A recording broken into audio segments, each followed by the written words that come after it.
Democrats say there needs to be bloodshed to get attention. So now they're building underground labs and putting their foot soldiers through boot camp. I've started something called Resistance Lab. It's a training on really the documented, most effective ways to counter Democratic backsliding, nonviolent resistance tactics to build that movement. A couple of months ago, Mad Maxine Watters, no relation, said Republicans were training up in the hills, but it's Democrats who are working out in labs. Dozed USAID staff are building a network and plotting rebellions and nationwide strikes. Reports say they've been passing out old CIA pamphlets titled Simple Sabotage.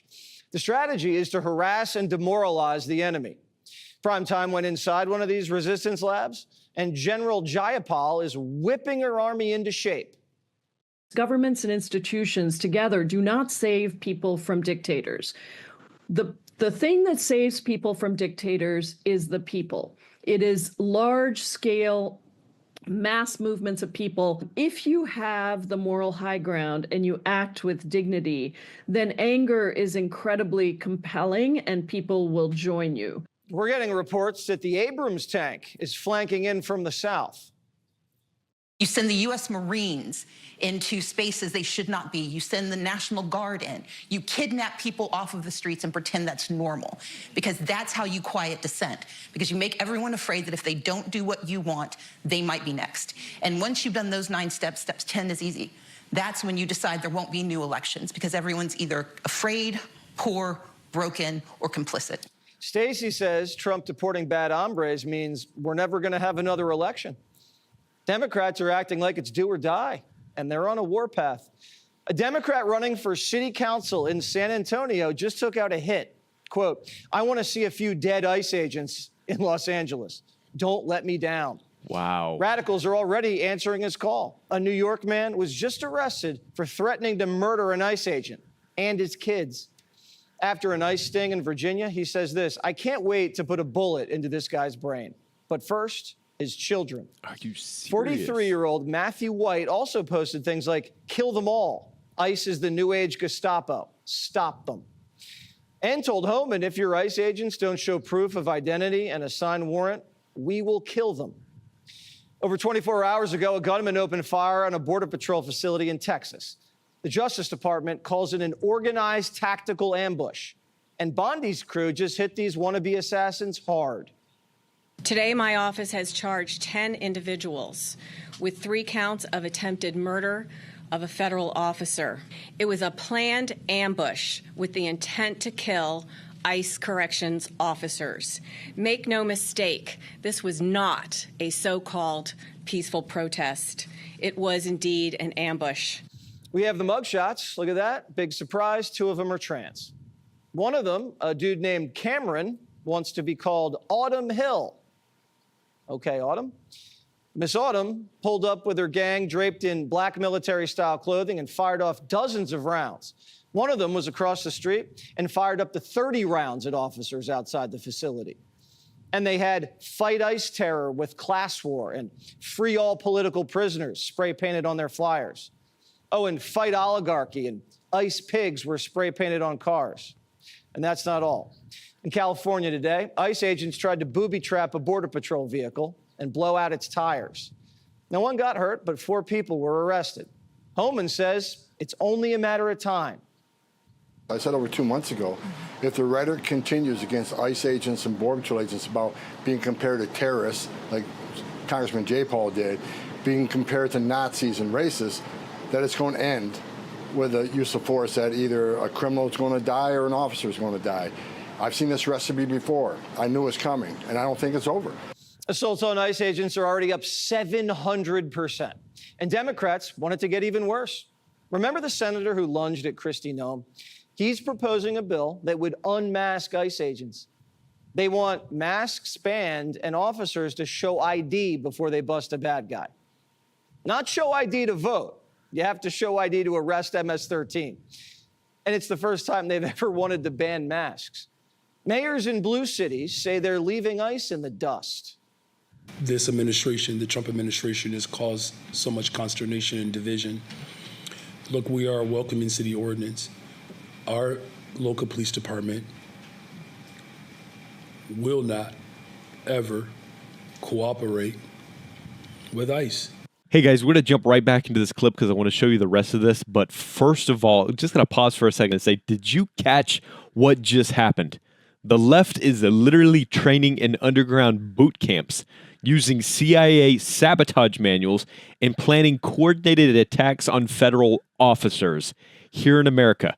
These aren't fringe activists, guys. They're being backed by nonprofits, politicians, globalist insiders who hate this country as it was founded. And meanwhile, ICE agents are under siege, ambushed, targeted, their families are threatened, and the people responsible, they're being defended by the same Democrats who claim that they care about democracy. Guys, you cannot make this stuff up. If you're as fired up about this as I am, do me a favor, hit that thumbs up, like button, hit subscribe, guys, join the community. We got to push this message out before they try to silence voices like ours. Now, let's get back to the footage. You got to see what these radicals are going to do next. Democrats claim they want to deport the worst first, but their sanctuary cities won't cooperate with ICE. So as Biden would say, it's just malarkey. Karen Bass yesterday told ICE to beat it. The Border Patrol chief said, no bueno. The federal government is not leaving LA. I don't work for Karen Bass. The federal government doesn't work for Karen Bass. We're going to be here till that mission's accomplished, as I said, and better get used to us now because this is going to be normal very soon. Karen's fighting ICE harder than she fires. Oh my goodness. I'm not going to get used to it because last I checked, I was elected to be mayor of the city. That did not include a federal takeover. So either you believe in democracy or you don't. Who's going to tell Karen that the federal government trumps the mayor? Bass and every liberal mayor can tie themselves to the train tracks, but it's not stopping Homan. He's got a sweet tooth for deportations, and there isn't anywhere he won't go. We're going to double down and triple down on sanctuary cities. If we can't arrest a bad guy in the jail, then we'll go to community and we'll find him. Or we'll do more worksite enforcement. We'll find him at the worksite. And when we do these things and we ramp up that enforcement, we're going to find others who aren't a criminal target, but they're in the country illegally. We're going to arrest them too. So what you're going to get, sanctuary cities, is exactly what you don't want. More agents in your communities and more collateral arrests. Migrant gangs are going buck wild in inner cities, and Democrats want them to lay down roots. Not even Mexico wants these guys. Over the weekend, they rioted in Mexico City over open borders. Even Mexicans are telling illegals to get out. Is it racist when Mexicans want to ICE illegals? The New York Times is even admitting we have a migrant gang problem.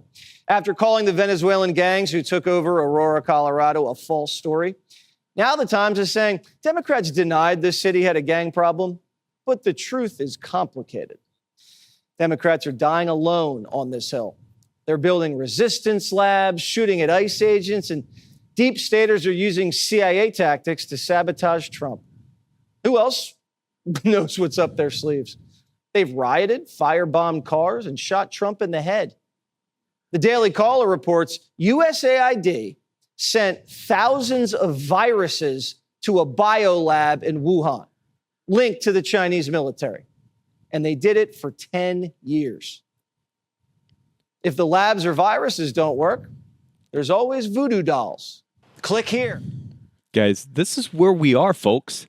The same party that screamed about threats to democracy is building resistance labs, distributing CIA sabotage manuals, and training their followers in underground facilities to undermine the federal government. No one in the mainstream media wants to talk about it, guys. Why? Because they agree with it. Because the violence, the sabotage, the chaos, it serves their agenda. But let me say this very clearly, guys. This is not activism. This right here is insurrection.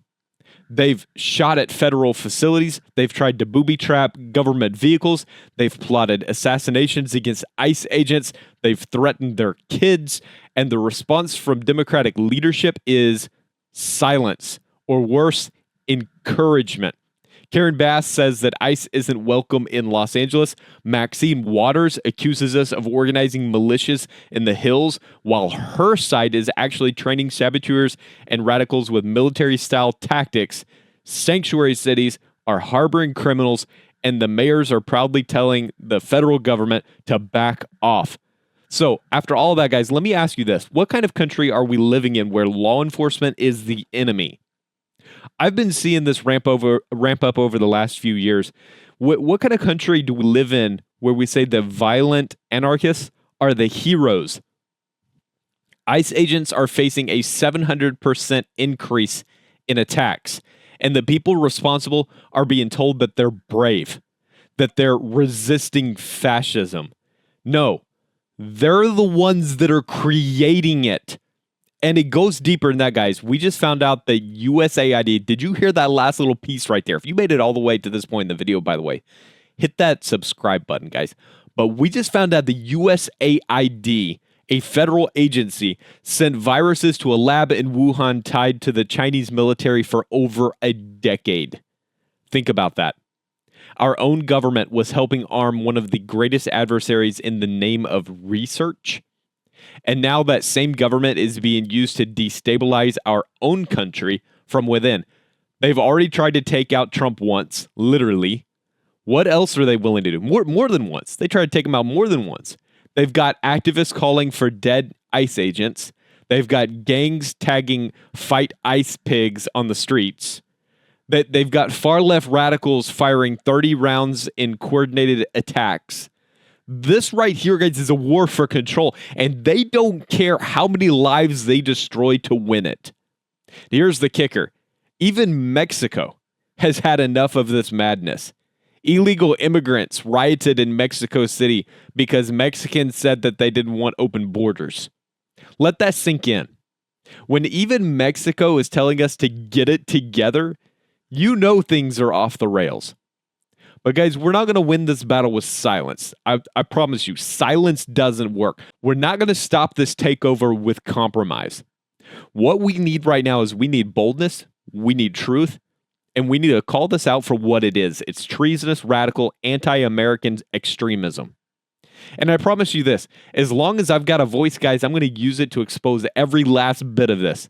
If you're with me, guys, I need your help. Like this video, drop a comment down below, tell me what you think, and subscribe for more commentary that the left wishes would disappear. Let's stay loud, guys. Let's stay strong. Let's take this country back. God bless you guys. God bless America.